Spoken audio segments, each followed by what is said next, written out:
having talked about those two deployment strategies, I'm now going to talk about some monitoring strategies and how those are necessary and how they can help get the most out of your shift right testing.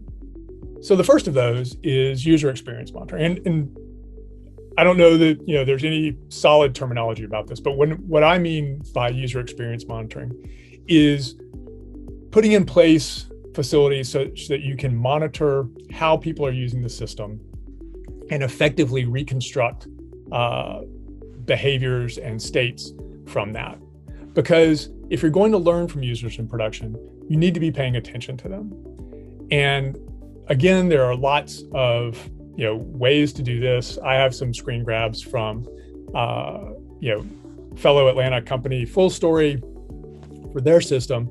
But in general, this is about instrumenting your system so that you keep track of your use case and how users are interacting with your application so that you can then replay or reconstruct what they were doing. And that allows you to learn from production what people are doing live. And it also helps you in your own tests in production to know what was happening if something did go wrong. For example, this type of monitoring can give you insights from production into debugging that may need to happen to resolve something that you've discovered. So, if you discover a failure in production through your automated testing or through your manual testing, exploratory testing, how are you going to then quickly get to where that is in the application so you can remediate it? Well, having this type of instrumentation and monitoring in your application will give you that.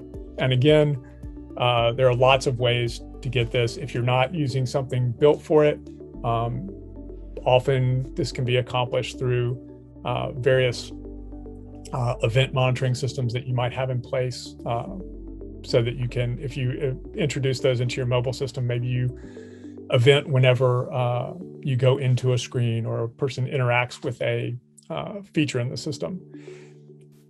And that brings us to what mobile considerations there are for this particular practice.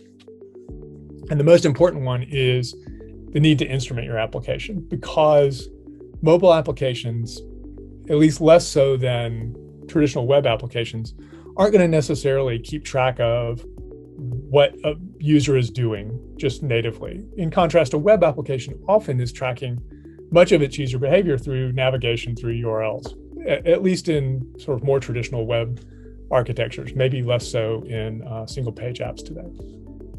But you're gonna want to do that so you can keep track of what's going on. And you're also going to need to consider all the many mobile devices, networks, and geographies that are going to interact with your system. And how are you going to get insights from those? So in production, you'll get a lot of that from your actual users, but if you want to simulate it, you're going to need to think about how you get access to that. Maybe it's through Kobaton or many of the other device providers out in the world.